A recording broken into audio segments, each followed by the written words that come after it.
1절 함께. 하나님 아버지 앞에서 정결하고 더러움이 없는 경건은 곧 고아와 과부를 그 환난 중에 돌보고 또 자기를 지켜 새 속에 물들지 아니하는 그것이니라. 아멘. 오늘 주신 말씀의 제목 주보에서 보셨습니까? 이 제목이 굉장히 중요합니다. 우리 다 같이 한번 외쳐볼까요? 시작. 들음에서 행함으로. 아멘. 여러분, 우리는 듣는 사람들입니다. 무엇을 듣습니까? 하나님 말씀을 듣습니다. 하나님의 음성을 듣는 사람들입니다.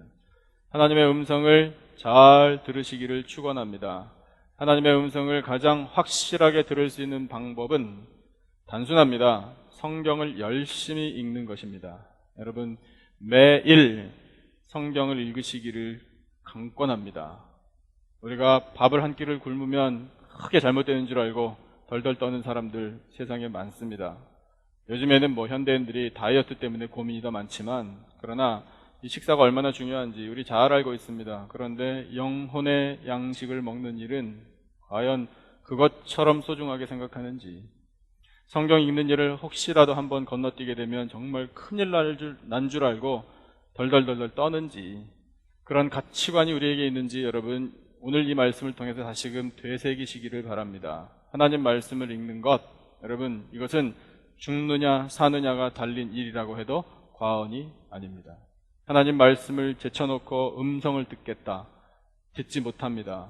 말씀을 통해서만 우리는 하나님 음성을 들을 수 있습니다. 그런데 여러분, 그 성경을 읽는 것에 대한 우리의 생각을 이제 바로 잡아야 하는데, 내가 성경을 읽는다, 성경을 읽지, 오늘부터 시작해서 하루에 10장씩, 하루에 20장씩, 50장씩 내가 반드시 읽고야 말리라 결심하시는 것도 좋습니다. 그렇게 하시면 참 좋습니다. 그런데 여러분, 그것은 내가 성경을 읽는 것입니다. 내가 이 기록된 글자들을 읽는 것이고, 그래서 내가 이해를 하는 것이고, 그렇게 해서 나의 지식이 쌓이는 것이고, 그러므로 나는 성경을 많이 아는 사람이 될 수 있다라는 원래 본질에서 벗어난 생각을 할 수도 있습니다. 여러분, 성경은 물론 우리가 읽는 것입니다. 다른 사람 대신 읽어주는 것 아닙니다. 그런데 성경은 내가 읽는 것이 아니라 그 방향이 바뀌어야 합니다. 성경이 나를 읽어야 합니다. 하나님의 말씀이 나를 읽어서 나의 죄가 무엇인가, 그래서 그 죄를 드러내신 하나님의 음성을 이 말씀을 읽는 가운데 깨닫는 것입니다. 그것이 성경을 읽는 겁니다. 나에게 부족한 것이 무엇인가? 믿음을 가지고 살아가는데 그 믿음의 사람의 삶 가운데 지금 부족한 것이 어떤 것인지를 이 말씀을 통해 하나님의 음성을 듣는 것입니다. 그래서 이 성경이 나를 읽도록 나 자신을 내어 드려야 합니다. 사도 바울이 에베소를 떠나면서 그렇게 당부했습니다. 이 말씀께 당신들을 맡긴다고요. 이 말씀께 교회를 맡긴다라고 선포하고 떠났습니다. 그것이 맞습니다. 여러분, 이 말씀이 나를 읽어 나의 부족함과 허물됨과 죄악됨을 나로 하여금 깨닫게 하여 주시는 그 하나님의 음성을 들을 때 우리에게 구원의 은혜가 임합니다. 그래서 그 사실을 깨달아 그러면 어떻게 살아야 할 것인가, 그것에 대한 고민과 또 궁금증에 대해서 해답을 얻는 것이 바로 하나님 말씀을 읽는 것입니다. 그리고 믿고 받아들이고 그대로 사는 것입니다. 그러면 우리는 확실하게 구원을 받고 천국 갈 수 있습니다. 그러므로 우리는 하나님의 말씀을 읽음으로 하나님의 음성을 듣는 일에 최고의 시간을 바쳐드려야 합니다. 어떤 것에도 방해받지 않는 그런 시간을 확보해 놓으십시오. 프라이어리티를 반드시 부여해야 합니다. 가장 내 정신이 멀쩡하고 가장 집중이 잘 되고 가장 평온하고 어떤 것에도 정말 이 방해받지 않는 그런 환경이 조성되는 시간을 가장 먼저 정해 놓으시고 말씀을 읽으셔야 합니다. 할 일 다 하고 시간 나오면 읽지, 안 읽겠다는 겁니다. 짜투리 시간을 이용해서 읽지, 그것도 많이 건너뛰겠다는 뜻입니다.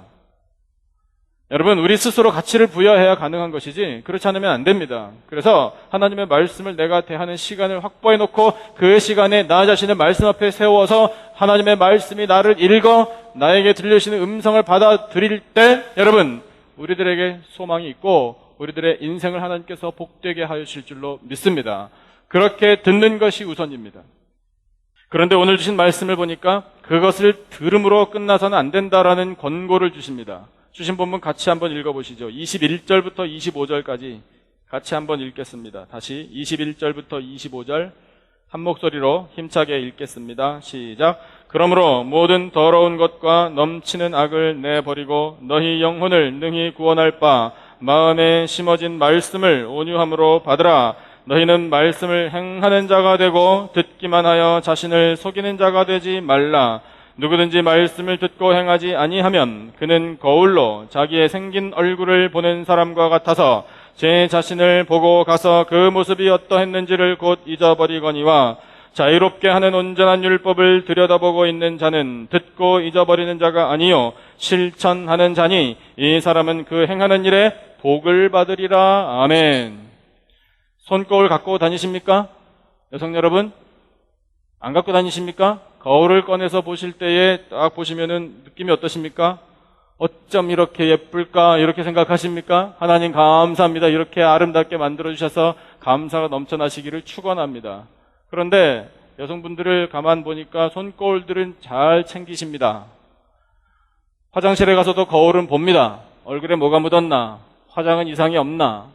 점검을 잘 하십니다. 그런데 손거울 챙기듯이 똑같은 마음으로 성경책을 챙기시는지, 그래서 우리 영혼의 때가 묻진 않았는가를 수시로 꺼내서 말씀을 들여다보고 하나님 앞에 점검을 받고 고침을 받는 그런 삶을 과연 살아가시는지, 여러분, 우리들의 삶을 이 말씀으로 계속해서 교정받아야 합니다.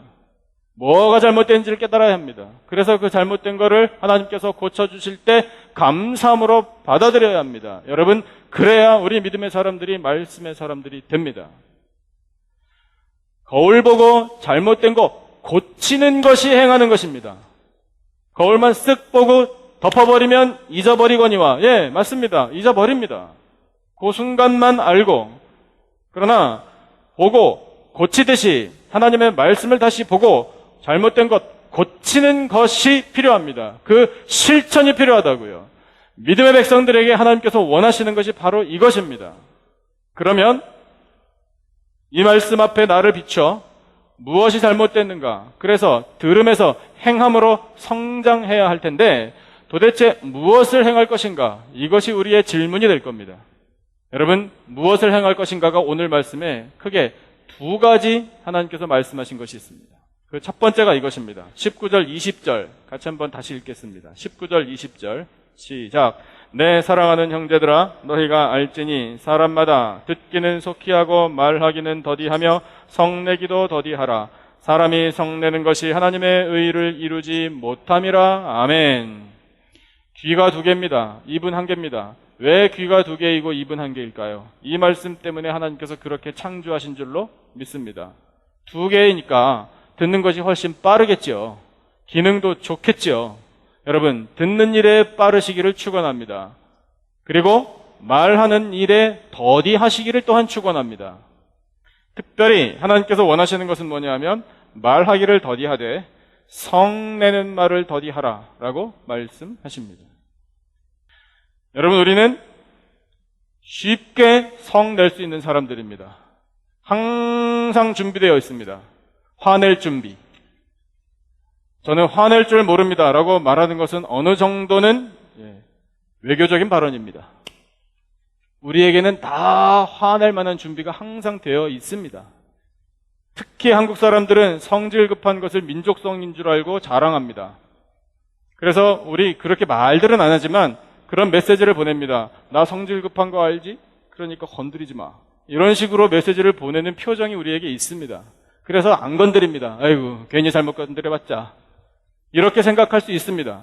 그것을 또 자랑삼아 목에 힘이 딱 들어갑니다. 그런데 여러분, 하나님께서 하신 말씀을 보시죠. 사람이 성내는 것이 하나님의 의를 이루지 못한다고 말씀하십니다. 그러면 자랑거리는 아닙니다. 성질 급한 거 좀 알아달라고 말하는 거 하나도 의로운 거 아닙니다. 영광 가리는 일입니다. 우리가 해야 할 일은 뭡니까? 화 안 내는 것입니다. 화가 나더라도 천천히 내는 것입니다.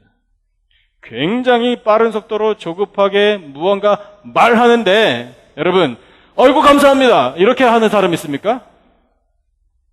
급한 마음으로 말을 내는 것은 성내는 것이고 불평입니다. 불평.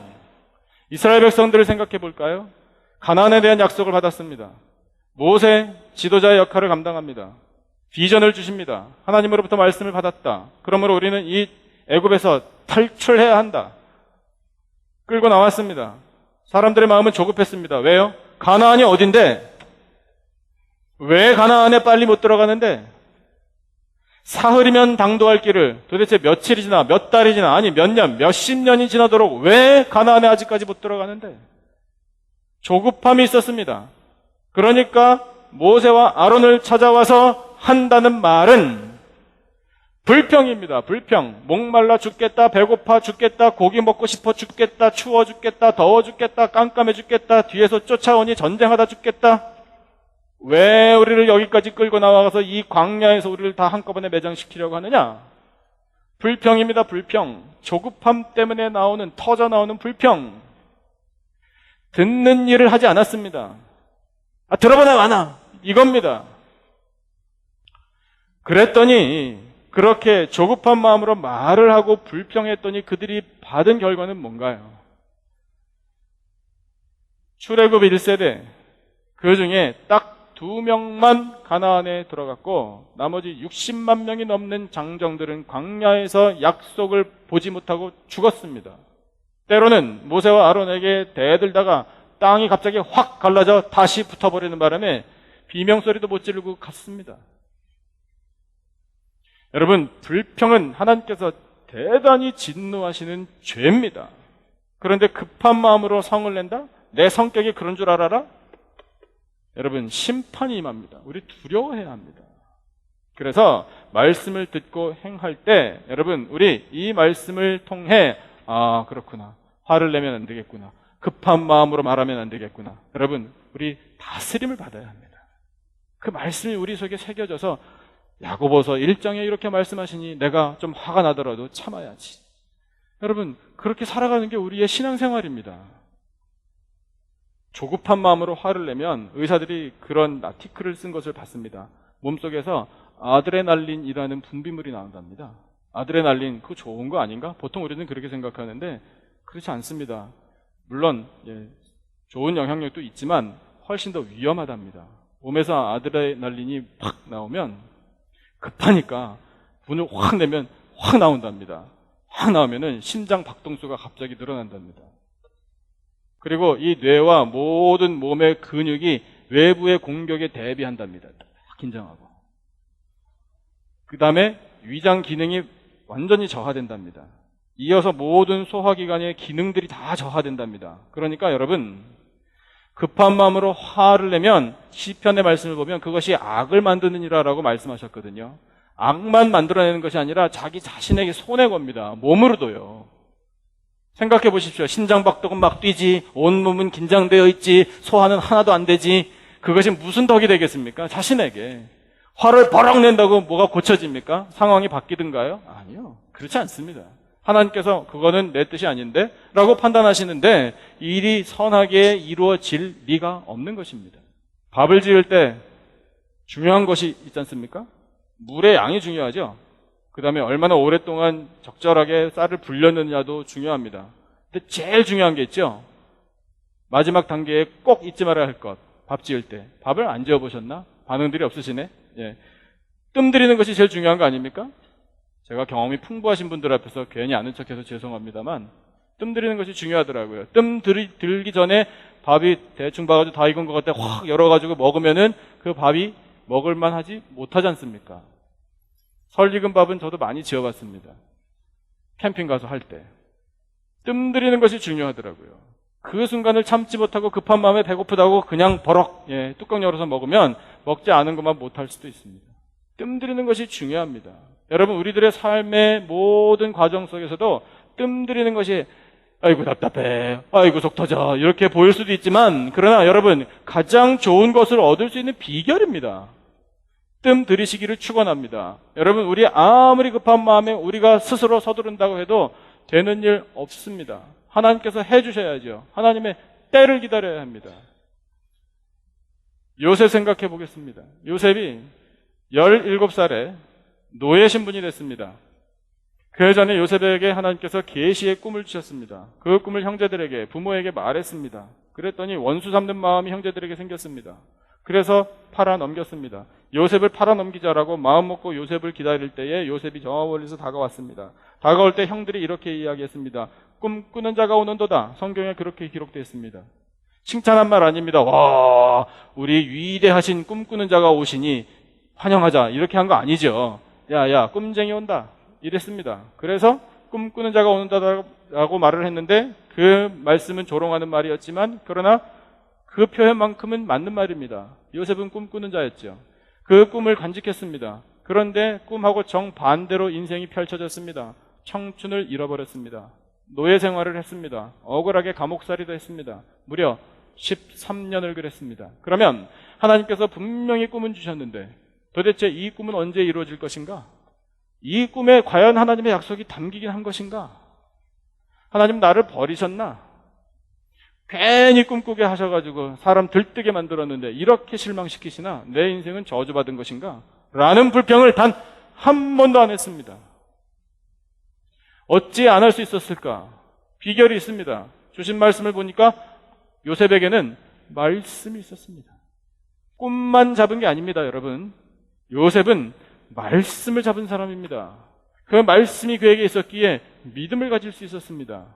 하나님께서 시간을 오래도록 끄시는 것에 대해서 불만 품지 않고 하나님의 약속은 이루어진다라는 확고부동한 믿음이 있었습니다. 그랬기 때문에 무려 13년이나 억울한 생활을 했지만 그것을 이겨낼 수 있었습니다. 그리고 돌아보건대 30살에 애굽의 총리 대신이 되어서 지난 13년을 되돌아보니 그 13년이란 긴 시간이 절대로 억울하고 헛된 시간이 아니었음을 깨달았습니다. 왜요? 그 안에서, 감옥 안에서 노예 생활하면서 경영학 수업을 받은 겁니다. 그래서 30세가 되어 총리 대신으로서 이 거대한 나라를 경영할 수 있었던 겁니다.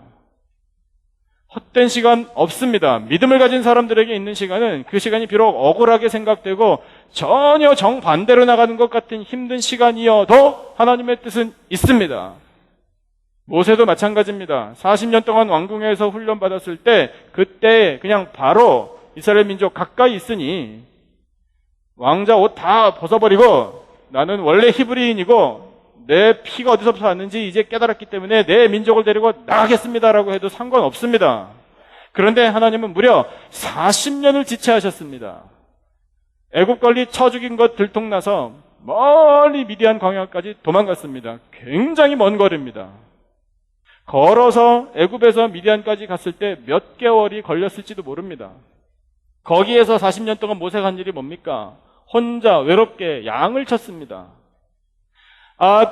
여러분, 거대한 민족을, 수백만에 가까운 이 민족을 이끌 사람이 지금 겨우 양들이나 돌보고 그래가지고 준비가 되겠습니까? 이것이 인간의 판단입니다. 그런데 하나님께서는 계획이 있으셨습니다. 왜요? 광야 생활을 할 것이기 때문에 광야 생활에 관한 전문가로 만들어주신 겁니다. 그 전에 40년 동안 애굽 왕궁에서 지낸 것은 이제 애굽 왕 바로에게 가서 얼마든지 당당하게 요구할 수 있는 그런 용기를 심어 넣어주신 거고요. 애굽 왕궁에 가든지 광야로 가든지 여러분 모세는 전문가가 되었습니다. 그 시간 때문에 하나님께서 무려 40년을 고독한 가운데 훈련시키신 것입니다. 그런데 조급한 마음에 내가 빨리 가서 사명을 감당해야지, 만약에 그런 식으로 덤볐다면 하나님의 일을 그르쳤을 것입니다. 사도 바울도 마찬가지입니다. 사도 바울 강렬한 빛 속에서 예수님의 음성을 들었습니다. 그리고 3일을 식음을 전폐하고 기다렸습니다. 그 3일의 시간은 어쩌면 30년보다 더 길게 느껴졌을지도 모릅니다. 아나니아가 와서 그의 눈에서 비늘 같은 거 벗겨줄 때까지 3일을 식음을 전폐하고 침묵으로 기도했던 사람이 사도 바울입니다. 그리고 나서 물론 복음을 전하긴 시작했지만 당장의 선교의 사역을 감당한 거 아닙니다. 또 3년을 기다렸습니다. 그것도 광야에서요. 사람 만난 것이 아닙니다. 홀로 외로이 3년을 준비했습니다. 1차 선교여행 끝난 다음에 2차 선교여행을 했습니다. 그 중간에 기간이 무려 14년이 있습니다. 천하의 사도 바울입니다. 언제든지 나가도 사람 만나기만 하면 그를 복음으로 굴복시킬 수 있는 능력의 사람입니다. 그런데 그 사도 바울조차도 14년을 기다렸습니다. 그런데 우리는 안달합니다. 지금 당장 나가야 된다고. 지금 당장 나가서 세상을 구원해야 될 것처럼. 여러분, 우리 하나님께서 주신 열정이 있어서 지금 바로 우리가 하면 될 것 같지만, 그러나 하나님께서는 충분히 준비할 수 있도록 우리가 이 말씀으로 다져지도록 그런 시간을 우리에게 주십니다. 그런데 우리가 조급한 마음으로 화를 버럭 내고 불평하고 불신앙하고 나는 지금 준비가 됐으니까 지금 나가렵니다 해가지고 자기 멋대로 나가는 이런 일들은 여러분 하나님의 의를 이루지 못합니다. 도리어 하나님의 때를 진득하게 기다리면서 하나님 제가 무엇을 준비해야 합니까? 그렇게 침묵으로 하나님 앞에 질문드리고 하나님께서 확신으로 대답을 주실 때까지 기다리는 것이 맞습니다. 여러분 그래야 하나님의 의, 하나님의 뜻을 이루어 드릴 수 있습니다. 여러분 우리 지금 힘든 일 있을 수 있습니다. 우리 예상하고 전혀 빗나가는 방향으로 이 일이 그렇게 나갈 수도 있습니다. 여러분 그래도 너무 염려하지 마십시오. 여러분 우리에게 믿음이 있는 한 하나님의 약속은 반드시 성취될 줄로 믿습니다. 그것이 말씀을 듣고 우리가 오늘부터 아니 우리 평생토록 행해야 할 가장 중요한 과제 중에 하나입니다. 그다음 두 번째 과제가 있습니다. 26절부터 27절 두 절 말씀을 같이 읽겠습니다. 26절, 27절 26절, 27절 같이 한 목소리로 시작. 누구든지 스스로 경건하다 생각하며 자기 혀를 재갈 물리지 아니하고 자기 마음을 속이면 이 사람의 경건은 헛것이라. 하나님 아버지 앞에서 정결하고 더러움이 없는 경건은 곧 고아와 과부를 그 환난 중에 돌보고 또 자기를 지켜 새 속에 물들지 아니하는 그것이니라. 아멘. 여러분 두 번째 우리가 말씀을 듣고 행해야 하는 것은 바로 이것입니다.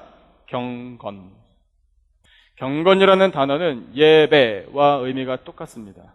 우리 지금 예배 드리고 있습니다. 그러면 우리는 경건한 사람들입니다. 예배 드리듯이 사는 것이 경건한 삶입니다. 그런데 우리가 경건이라는 단어를 들으면 보통 이렇게 생각합니다. 할렐루야. 이러면 경건한 줄 압니다. 목소리가 일단 낮아야 되죠. 그리고 걸음도 천천히 이렇게 절대로 뛰어다니면 경건이 아니라 경거망동이라고 생각합니다. 누가 이렇게 정말 스트레스 받는 말이나 행동을 하더라도 괜찮습니다. 이렇게 말하는 그런 인격, 그것이 경건이라고 보통 생각하기 쉽습니다. 경건 맞습니다. 그 틀린 거 아닙니다, 여러분. 차분하게 걸어다니고 목소리도 좀 이렇게 부드럽게 낮게 항상 점잖게 경거망동하지 않고 하는 것이 경건이라는 것, 잘못된 이해는 아닙니다만 부족한 겁니다. 왜냐? 주신 말씀을 보니까 그게 다가 아니기 때문입니다. 주신 말씀을 보니까 경건을 이렇게 정리할 수 있습니다. 스크린을 한번 보실까요? 1번, 자기 혀를 재갈 물리는 것. 앞에 급한 마음으로 성내는 말을 더디하라라고 말씀하신 것과 일맥상통합니다. 자기 혀에 재갈 물리는 것. 언어를 조심하라. 여러분 이것이 경건입니다. 여러분 마음속에 있는 것을 그대로 다 말하지 않는 것이 경건입니다. 나는 속 시원합니다. 그리고 난 뒤끝 없다 그럽니다. 그런데 그 들은 사람은 지금 상처가 깊이 파여서 자살하려고 그럴지도 모릅니다. 그런데 나는 뒤끝 없다고요? 그러니까 하나님께서 이 말씀을 하시는 겁니다. 야, 네 혀에 재갈을 물려. 그냥 침묵이 좋아, 차라리. 여러분, 하나님의 말씀은 정말 우리가 세심하게 주의 깊게 들어야 합니다. 경건이 무엇인지 우리 그 핵심을 분명히 알아야 합니다. 경건은 이것부터 출발입니다. 자기 혀에 재갈 물리는 것. 우리 두려워해야 됩니다. 그런데 경건해도 좋고 경건하지 않아도 좋으니 혀에 재갈을 물리면 그저 좋아 보이고 재갈 안 물려도 그래도 봐줄 테니 그냥 원하는 대로 살아라. 하나님께서 이렇게 우리에게 말씀하실 것이면 이 성경에 기록도 안 하셨을 겁니다. 여러분 우리는 반드시 지켜야 합니다. 두 번째, 경건은 무엇이냐? 자기 마음을 속이지 않는 것입니다. 여러분 이것이 1번과 같이 가는 겁니다. 나는 막 말을 합니다. 급한 마음에 불평합니다. 그리고 위장합니다. 다른 사람 비난하고 깎아내리는 일 잘합니다. 판단할 수 있습니다. 그런데 정작 자기 속은 돌아보지 않습니다. 예수님께서 경고하셨습니다. 아니 화 있을 것이라고 저주하셨습니다. 이 위선하는 바리새인들아, 서기관들아, 사두개인들아, 겉과 속이 다르구나. 겉과 속이 일치해야 합니다. 우리가 말을 했으면, 형제를 만약에 그런 식으로 판단을 했으면 자기도 그렇게 살아야 합니다. 이것이 경건입니다. 3번, 하나님 앞에서 정결하고 더러움이 없는 것이 경건입니다. 맞습니다. 깨끗하기를 원하십니다. 깨끗하다라는 것은 무엇을 말할까요? 이 더러운 것이 제거되는 것을 말하는데 무엇이 우리를 더럽게 합니까? 죄가 우리를 더럽게 합니다. 그래서 그 죄악을 멀리하고 죄를 미워하고 어떻게든지 죄 짓는 삶에서부터 벗어나 하나님 보실 때 정결한 삶을 추구하는 것이 경건입니다. 네 번째, 고아와 과부를 환난 중에 돌보는 것이 경건이라 말씀하십니다. 이웃을 사랑할 때 자기 몸처럼 사랑하라 말씀하셨죠. 하나님을 사랑하는 자는 형제를 사랑한다. 이것은 일치하는 것이다. 절대로 별개의 것이 아니다. 하나는 하되 하나는 안 하는 것은 거짓말이다. 하나님 사랑한다라고 눈에 안 보이는데 하나님 사랑한다라고 말하면서 눈에 보이는 형제를 사랑하지 않는 것은 거짓말이라고 말씀하셨지 않습니까? 여러분, 우리 하나님을 사랑하고 이웃을 사랑하는 것이 일치되는 그런 삶, 특별히 고아와 과부에게 관심을 많이 가져주고 그들을 위하여 눈물을 흘려줄 수 있고 그들을 손잡아 일으켜줄 수 있는 그런 도움의 손길을 펼치는 것이 경건입니다. 그 다음에 5번째, 자기를 지켜 세속에 물들지 않는 것입니다. 여러분, 현대 교회의 문제가 뭐냐 하면 세속화입니다. 세속화. 탈복음화이고요. 이것이 무슨 말인가? 교회가 왜 존재합니까? 교회의 존재의 근간이 뭡니까? 복음 아닙니까? 그 다음에 세상과 다르다는 그 구별됨 아닙니까? 그런데 교회가 자꾸 세상을 쫓아갑니다. 세상의 문화가 멋져 보이니까 그것을 도입하려고 합니다. 그래서 세상이 가지고 있는 문화와 철학과 그런 분위기를 교회에 도입시켜서 그렇게 해야 세상 사람들이 이 낮아진 교회 문턱으로 드나들기 쉽다라는 생각 때문에 복음마저도 훼손당합니다. 안 됩니다, 여러분. 교회는 배타적이어야 합니다. 왜냐? 진리가 있기 때문에 그렇습니다. 진리는 배타적일 수밖에 없습니다. 배타적이지 않으면 안 됩니다. 그렇다고 못된 성격으로 하라는 거 아닙니다. 인격은 너그러워야 합니다. 그러나 진리에 관한 한 타협하면 안 됩니다. 세속에 물들면 안 됩니다. 무엇이 교회를 세속화시키는가 이것을 찾아서 여러분 우리 과감하게 도려내버려야 됩니다. 필요 없습니다, 그런 거. 교회를 더 어지럽게 만드는 것입니다, 세속화. 세상 물결 따라갈 필요 하나도 없습니다. 아이고, 손해나는 것 같고 뒤처지는 것 같은 느낌. 왜 그런 생각을 우리가 해야 됩니까? 우리 개인적인 삶도 마찬가지, 교회도 마찬가지. 여러분, 우리에게는 영원 불변의 진리의 말씀이 있지 않습니까? 이 말씀대로만 살면 됩니다. 그것이 답답하고 고리타분해 보여도 여러분, 이 말씀의 생명이 있는 거지. 세상 문화의 생명이 있는 거 하나도 아닙니다. 우리 볼 거 없습니다. 뭐하러 그걸 봅니까? 말씀을 봐야죠. 말씀이 뭐라고 말씀하시나? 그래서 그 말씀대로만 이 복음의 능력을 갖추면 여러분, 이 교회는 하나님 앞에 쓰임받을 수 있습니다. 그것이 경건입니다. 그런데 여러분, 이 경건의 핵심적인 구절이 있습니다. 3번에 이렇게 표현되어 있습니다. 성경에 27절 초반에 그렇게 되어 있는데 하나님 아버지 앞에서라고 선언하고 있습니다. 이것이 경건의 핵심 중의 핵심입니다. 하나님 아버지 앞에서 살아가는 인생. 여러분, 우리가 말씀을 들음으로 그 말씀 듣고 행하는 데까지 나아가기를 하나님께서 원하신다라는 말씀을 지금 우리가 듣고 있습니다. 그 중에 첫 번째가 급한 마음으로 분을 내면 안 되겠구나. 이것을 우리가 들었습니다. 그리고 경건에 대해서 말씀을 또 듣습니다. 그래서 거룩한 존재로 살아가기를 원하신다는 하나님의 뜻을 깨닫습니다. 그러면 여러분, 우리가 그 말씀을 지키면서 살아야 되겠죠. 그 살아야 하고자 하는 우리들의 마음이 하나님 아버지 앞에서 살기 때문에 반드시 행해야 한다라는 마음이 되어야 합니다. 여러분, 우리는 자주 잊어버립니다. 하나님의 눈을 우리는 잊어버립니다. 그러나 내가 잊어버릴 때에도 하나님은 나를 지켜보고 계십니다. 아무도 보는 이 없을 때 지었던 죄까지도 하나님께서는 다 알고 계십니다. 여러분, 하나님 앞에서 살아가는 우리들의 삶이 하나님 주신 말씀대로 행하지 않겠습니까? 하나님 앞에서 살아가는 우리들이 감히 하나님 앞에 급한 마음으로 불평을 표현하겠습니까? 하나님 앞에서 살아가는 우리들이 감히 세상 물에 우리가 휩쓸려 정신 잃고 살겠습니까? 왼쪽 오른쪽에 더 좋은 거 없나? 이렇게 헤매면서 살겠습니까? 하나님 아버지 앞에 두고? 여러분, 우리가 말씀대로 살 수 있는 비밀은 나의 인생이 하나님 앞에 있습니다 라는 그 믿음, 거기에 있습니다. 이것이 열쇠입니다. 축원합니다. 우리 항상 하나님 앞에서 살아가는 인생임을 날마다 확신하고 사시기를 축원합니다. 하나님 아버지께서는 우리의 일거수일투족을 다 알고 계십니다. 심지어 우리가 품는 생각까지도 아십니다.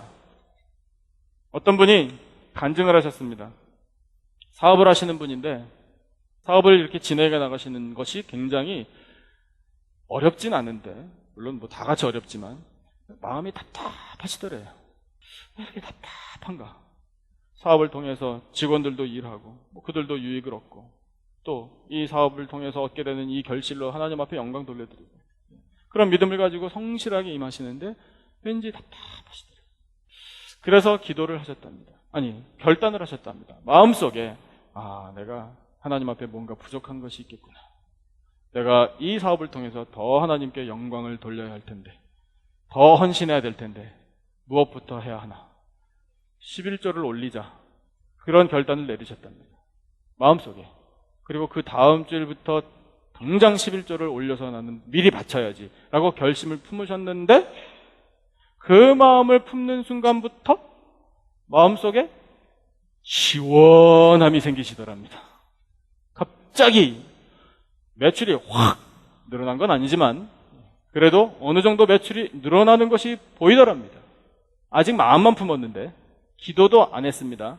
그렇게 해야 되겠구나 라고까지만 생각했는데 함께하는 직원들이 돕겠다고 팔 걷어붙이고 태도가 그렇게 바뀌고 여러모로 하나님께서 부족한 것들을 채워주시는 것이 눈에 보이더랍니다. 그러면서 하시는 고백이 뭐냐면 하나님은 제가 마음에 생각만 품어도 채워주시더라고요. 이렇게 고백하셨어요. 여러분, 우리 생각만 품어도 하나님께서 채워주십니다. 그러니 그런 생각을 가지고 기도하고 마음의 결단한 대로 실행에 옮기면 하나님 아버지 앞에서 살아가는 그 인생, 하나님께서 주시는 그 복을 받아 누리지 않겠습니까? 복 받아 누릴 수밖에. 여러분, 하나님께서 주신 말씀대로만 살아가는 것이 최고의 복입니다. 예수님께서 이렇게 약속하셨습니다. 스크린의 말씀 한번 보시죠. 이 말씀대로 행하는 것이 얼마나 중요한지. 다음, 좀 더요. 그 다음 이 말씀입니다. 같이 한번 읽겠습니다. 씩씩하게 시작. 나더러 주여 주여 하는 자마다 다 천국에 들어갈 것이 아니요 다만 하늘에 계신 내 아버지의 뜻대로 행하는 자라야 들어가리라. 아멘. 누가 천국에 들어간다고요?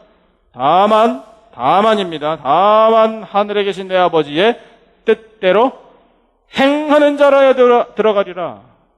듣기만 하고 가만히 있으면 안 된다는 겁니다. 들어서 귀만 즐거우면 안 되고 들음으로 행하여 하나님 나라에 들어갈 수 있다라는 사실을 예수님께서 약속하셨습니다. 여러분, 우리 하나님 나라에 들어가려면 하나님 아버지의 뜻대로 행해야 하는데 하나님께서 우리에게 들려주신 그 말씀을 행함 가운데 실천해야 합니다. 이 말씀대로 살아야 합니다. 그래야 우리는 천국에 들어갈 수 있습니다. 주여 주여 한다고 다 들어가는 거 아니라고 분명히 말씀하셨습니다. 여러분, 이 모든 환경들이 우리를 천국 보장해 주는 거 아닙니다. 오늘 교회에 예배 왔으니까 이제 천국은 걱정 없다. 아닙니다, 여러분. 그렇지 않습니다. 천국 들어가는 거 그렇게 우리 생각대로 만만하게 보면 안 됩니다. 천국 들어가는 일 어렵습니다. 왠 줄 아십니까? 그 길이 십자가의 길이기 때문에 그렇습니다. 여러분, 십자가는 고난인 줄 뻔히 압니다.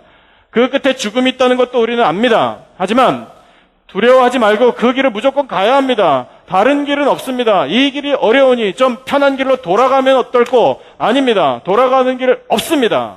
없고 오직 예수 그리스도께서 가신 그 십자가의 길, 고난의 길, 죽음의 길, 거기에만 천국 가는 길이 있는 줄로 믿습니다. 그러면 여러분, 우리가 어떻게 해야 되겠습니까? 주신 말씀대로 해야죠. 예수님께서 십자가를 왜 지셨나요? 하나님 아버지께서 말씀하셨기 때문에 지신 겁니다. 하나님 아버지의 뜻이기 때문에 십자가를 지신 겁니다. 그럼 우리는 뭡니까? 당연히 우리도 그렇게 해야죠. 하나님 아버지께서 뜻하신 대로 그 십자가의 길을 따라가야죠. 그래야 천국에 들어갈 수 있는 줄로 믿습니다. 여러분, 그래서 우리가 이 주신 말씀을 듣고 행하는 것, 이것은 우리 평생토록 반드시 이루어져야 합니다. 한순간도 소홀함이 있어서는 안 됩니다. 그래서 이 주신 말씀을 날마다 기억하고 우리 영혼에 새겨 넣어야 합니다. 여러분 오늘 주신 이 말씀 감사함으로 받으시기를 축원합니다. 그래서 우리 하나님 앞에서 살아가는 인생들이 되어 하나님께서 우리를 바라보실 때 기대하십니다. 내가 이 사랑하는 자녀를 내 나라로 불러들여야지. 그래서 영원히 살아야지. 이것이 하나님이 우리를 향해서 갖고 계신 기대입니다. 여러분 그 기대를 반드시 이루어드리는 저와 여러분의 복된 인생 되기를 주님의 이름으로 축원합니다.